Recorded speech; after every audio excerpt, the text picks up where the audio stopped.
उंची 156 सेंटीमीटर आहे, तर माझ्या उंचीनुसार मला 50 ते 51 किलो वजन पाहिजे. तर त्याला आपण आयडियल वेट असं म्हणतो.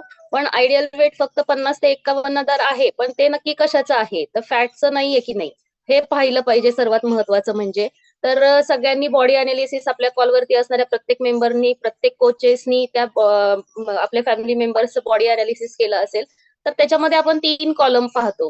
तर नॉर्मल म्हणजे ग्रीन सिग्नल असतो आपल्यासाठी तो एक फर्स्ट कॉलम असतो. त्यानंतर हाय असतो थोडंसं ब्राउनिश कलरचा आणि नंतर रिस्क मध्ये असतं. तर आपलं जे फॅटचं प्रमाण आहे तर ते नॉर्मल रेंजला आहे, हायला आहे का रिस्कला आहे. तर माझं म्हणणं असं आहे की उंचीनुसार माझं समजा जर 156 सेंटीमीटर उंची असेल तर उंचीनुसार वजन 51 आहे, बरोबर आहे. पण सगळेच्या सगळे 51 किलो वजन आहे, ठीक आहे. पण सगळेच्या सगळे फॅटचं प्रमाण नॉर्मल रेंजला म्हणजेच ग्रीन सिग्नलला आहे का, हे पाहणं आधी सगळ्यात गरजेचं आहे. म्हणून मग आपण आयडियल वेट म्हणजे काय की आपल्या फॅटचं प्रमाण की जे 22 ते 23% पाहिजे पुरुषांना आणि स्त्रियांना, ते जर असेल तर आपण असं समजूयात की आपण आयडियल वेटला आहोत. ठीक आहे. आता आपण पुढचा चालू करूयात की आयडियल वेटला जर आपल्याला यायचं असेल तर त्याच्यासाठी 5 पिलर्स आहेत की कसं काय बरं आपण आयडियल वेटला येऊ शकतो. तर त्यातला पहिला पॉइंट असा आहे की आयडियल वेटला येण्यासाठी आपल्याला प्रॉपर बॅलन्स्ड न्यूट्रिशन हवं आहे. आता हे बॅलन्स्ड न्यूट्रिशन म्हणजे काय? तर असा आहार की ज्याच्यामध्ये सर्वांचा समावेश होतो. आता पूर्वीच्या काळी बघा म्हणत होते की आपला आहार तिरंगा असला पाहिजे. आता तिरंगा आहार म्हणजे काय? तर आपल्या तिरंगामध्ये 3 कलर आहेत.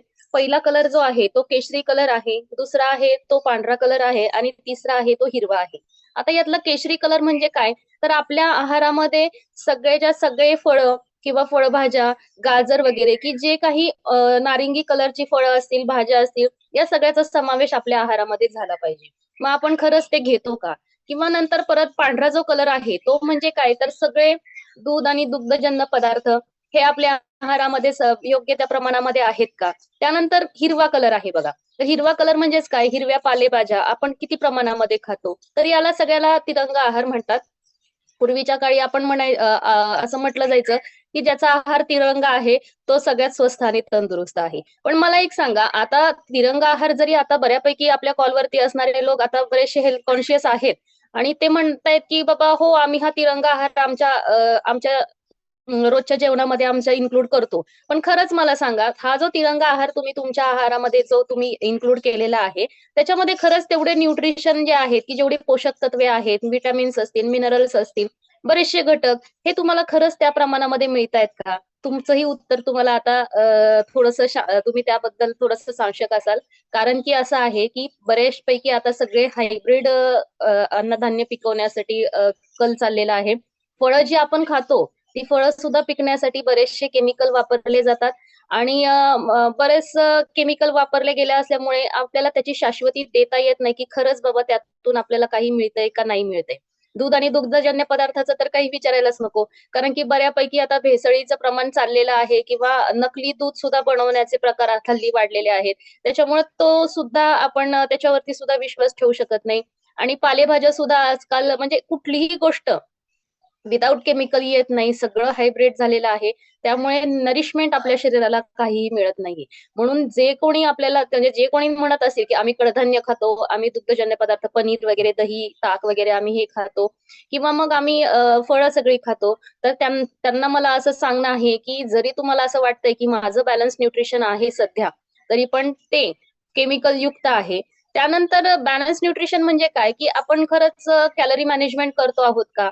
कॅलरी मॅनेजमेंट म्हणजे काय? की आपल्या डेली आहारामधनं आपल्याला जवळ-जवळ 2200 कॅलरीज मिळतात आणि आपले जे इंटेक आहे, ते फूड इंटेक जास्त आहे. परंतु आपण ते बर्निंग जास्त करत नाही. फॅट बर्निंग आपलं फार कमी आहे कारण की आपलं रेस्टिंग मेटाबॉलिझम फार कमी आहे.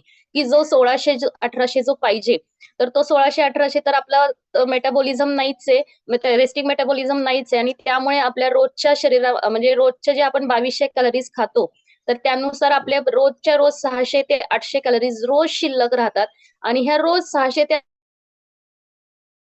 शिल्लक राहिल्यामुळे महिन्याभरामध्ये आपलं 1.5 ते 2 किलो वजन वाढलेलं असतं. वजन हे अचानक वाढत नसतं. ह्या रेस्टिंग मेटाबॉलिझम आपला कमी असल्यामुळे किंवा आपण हाय कॅलरी इंटेक करत असल्यामुळे रोजच्या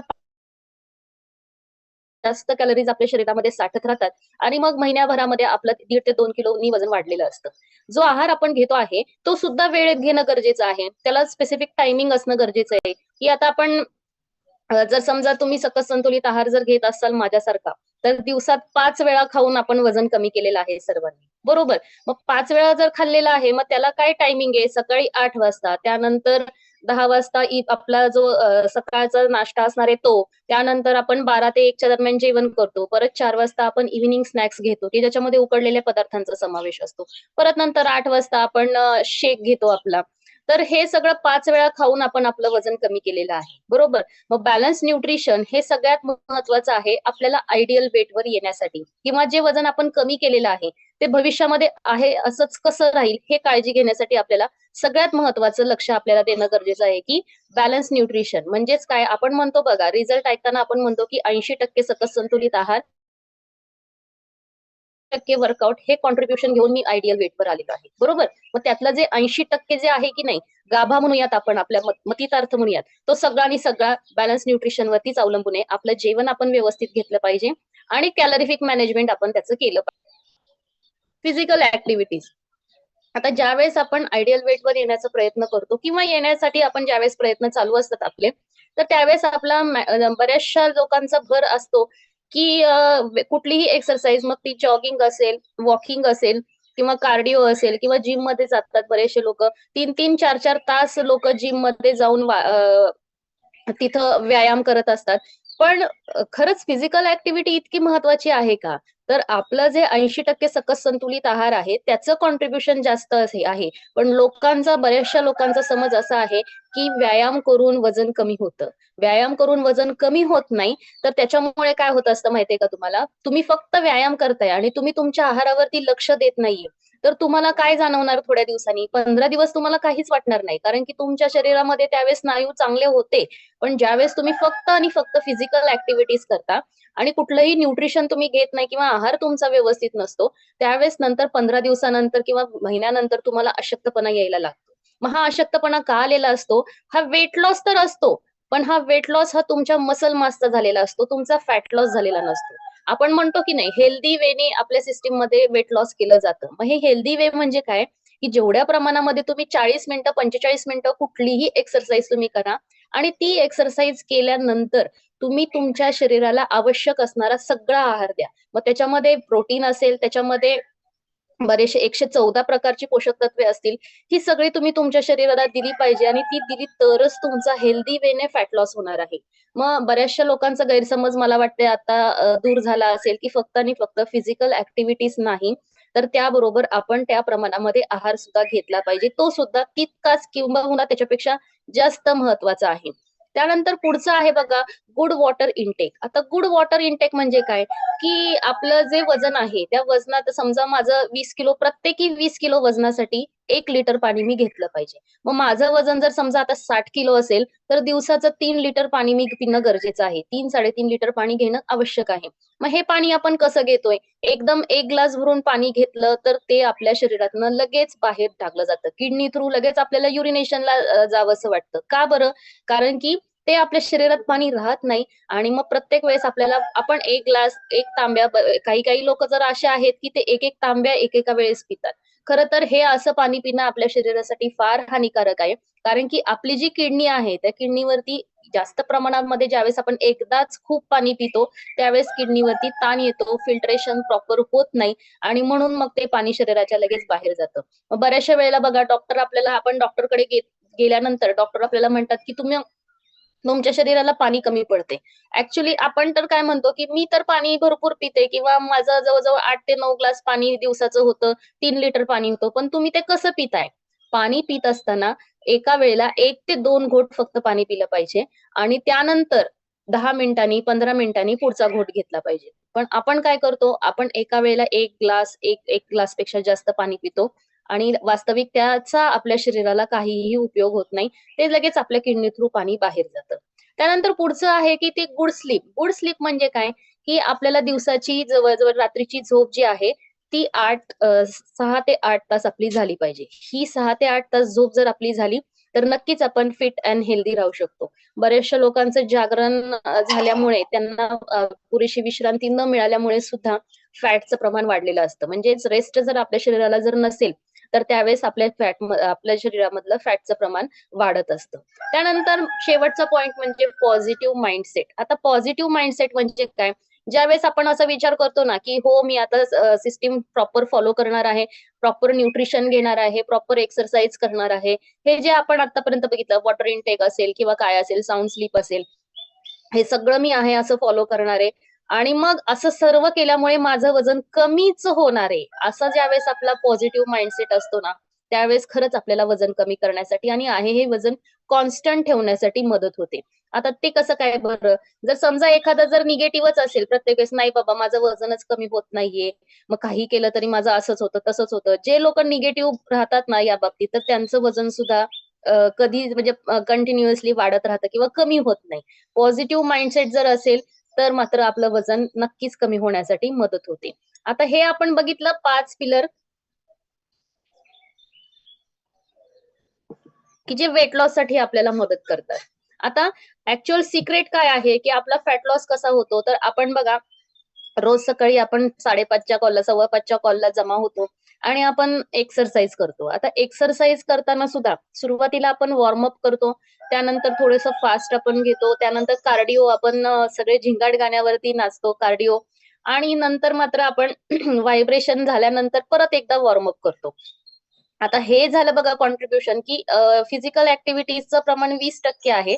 हे फिजिकल ऍक्टिव्हिटी केल्यानंतर जास्तीत जास्त फोकस आपला कशावरती असतो? तर आपलं प्रॉपर न्यूट्रिशन घेण्यावरती आपला फोकस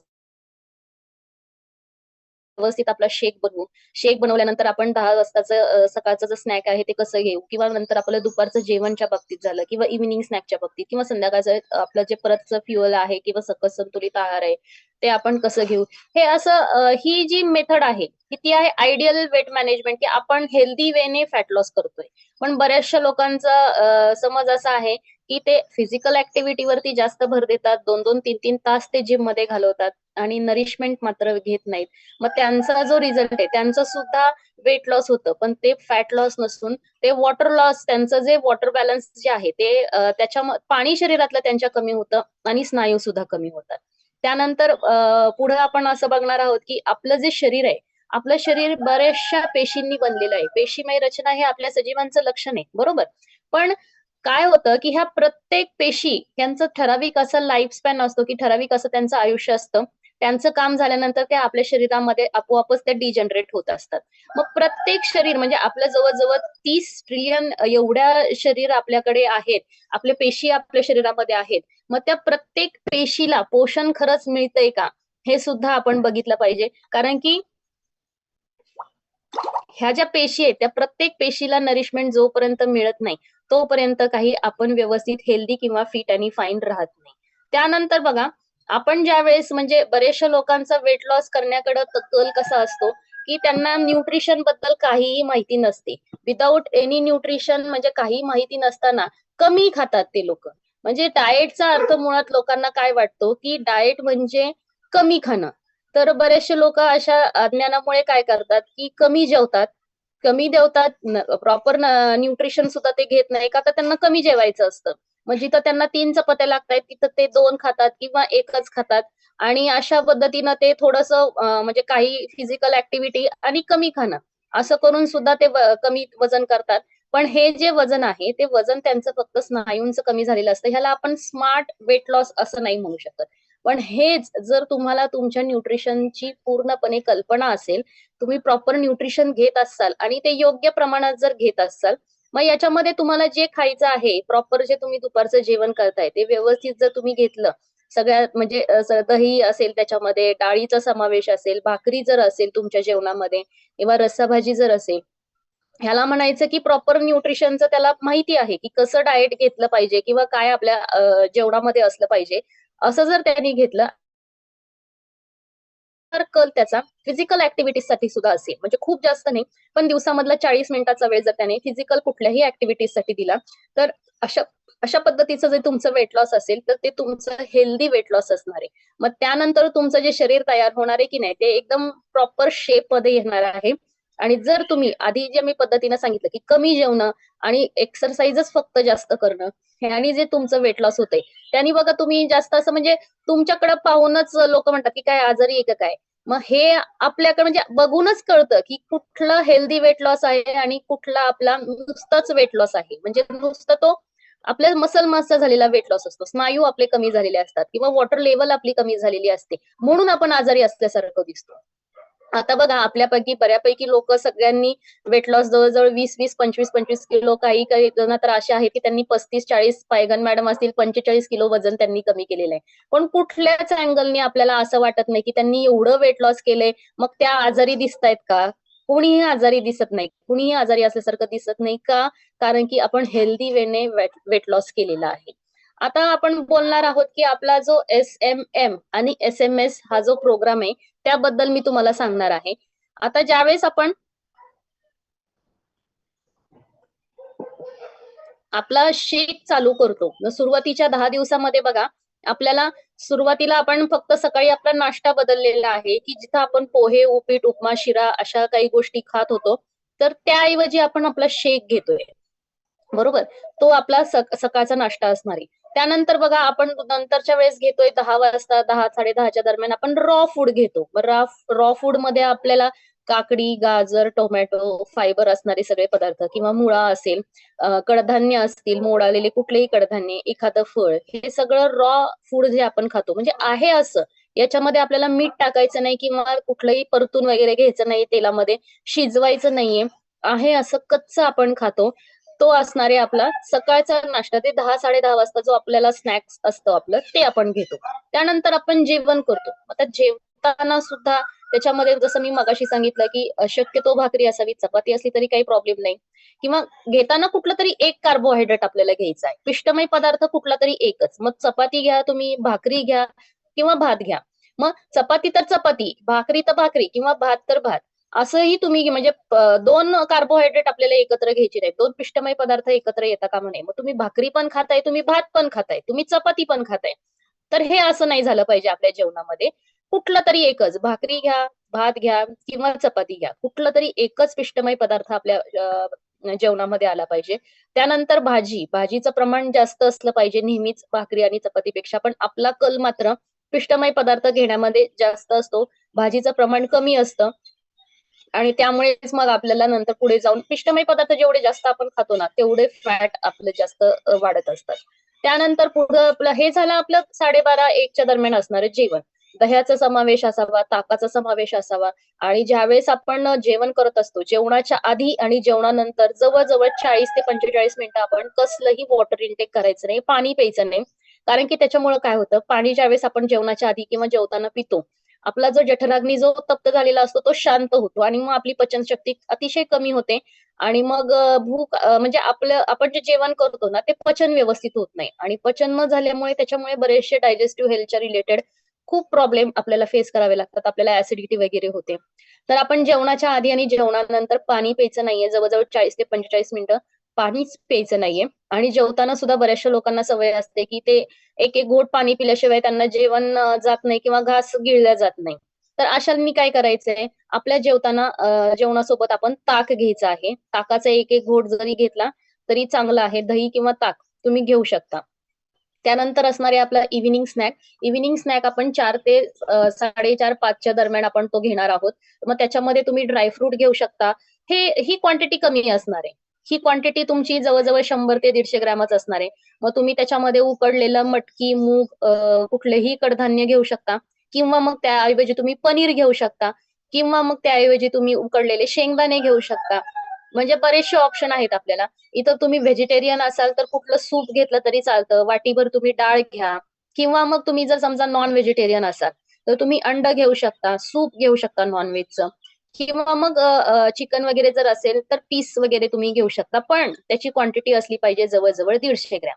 मग 100 ते 150 ग्रॅम हे आपलं इव्हिनिंग स्नॅक असलं पाहिजे. त्याबरोबर तुम्ही आपलं एनर्जी ड्रिंक सुद्धा घेऊ शकता. आणि सकाळच्या कच्च्या आहाराबद्दल एक पॉइंट सांगायचा राहिला. तुमचं जेवढं वजन आहे, वजन गुणिले 5 पट. आता समजा माझं वजन आता 50 किलो आहे. मग मी जो सकाळी 10 वाजताचं जे माझं सलाड असणार आहे, ते किती असलं पाहिजे क्वांटिटी? तर वजन गुणिले 5 पट. आता माझं 50 किलो वजन आहे, गुणिले 5, 250 ग्रॅम एवढं सगळं कच्चं जे सलाड आहे ते मी घेतलं पाहिजे. मग खरंच माझं ते होतंय का घेणं?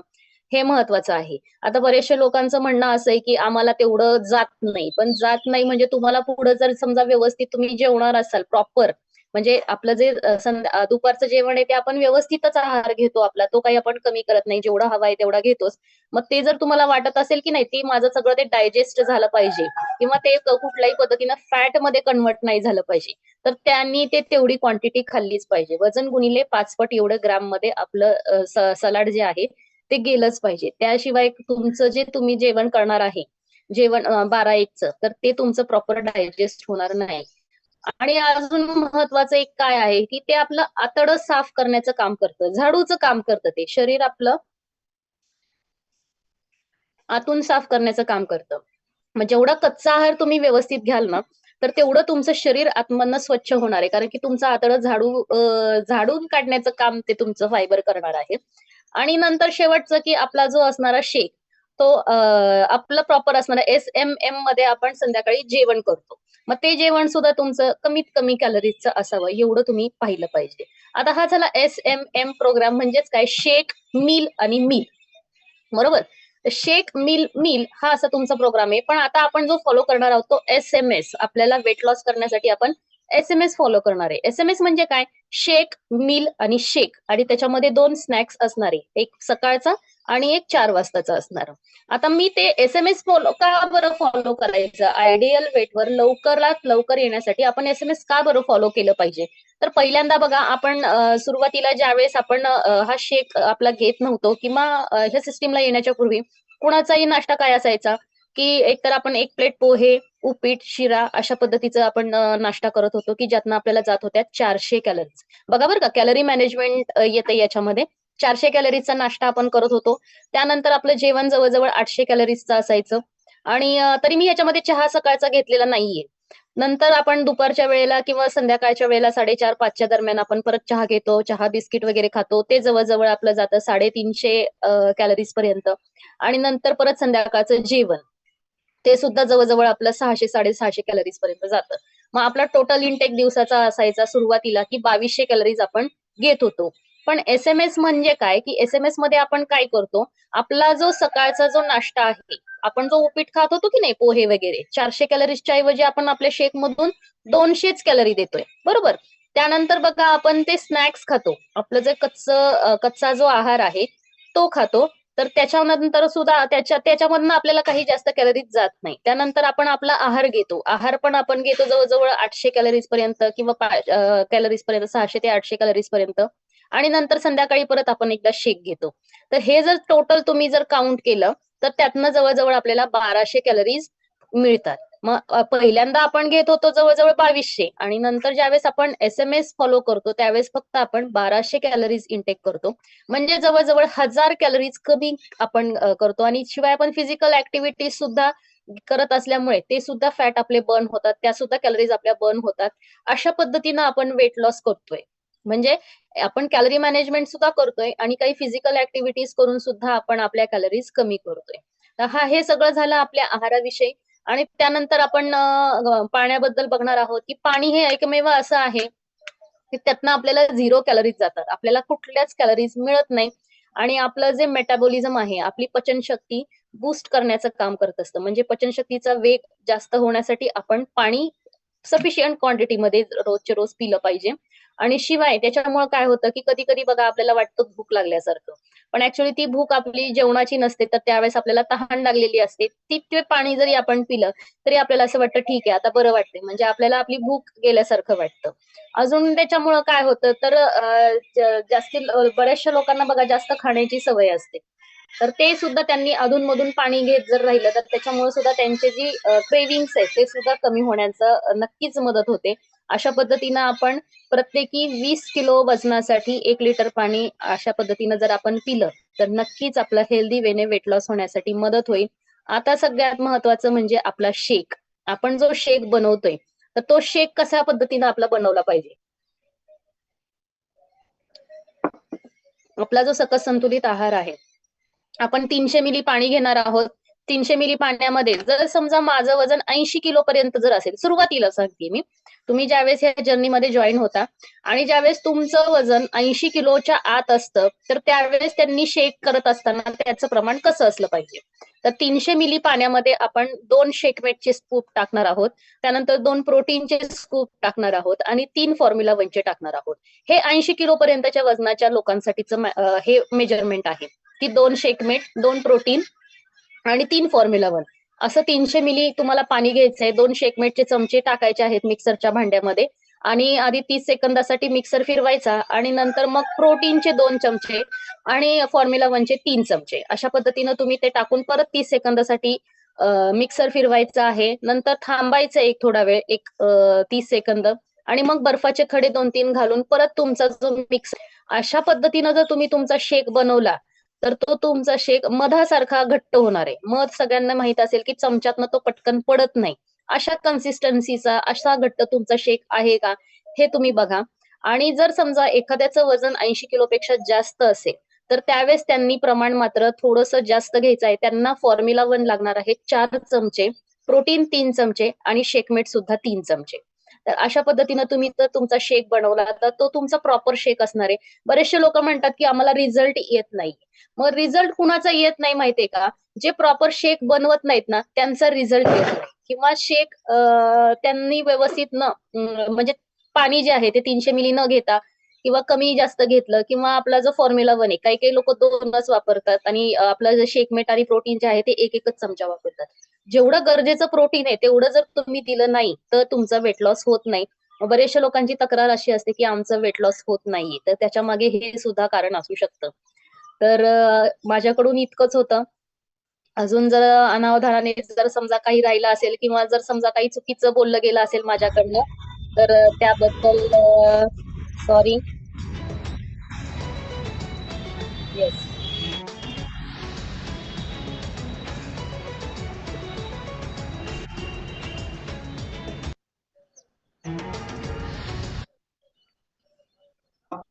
आपल्याला सर्वांसाठीच ही महत्त्वपूर्ण माहिती होती. कारण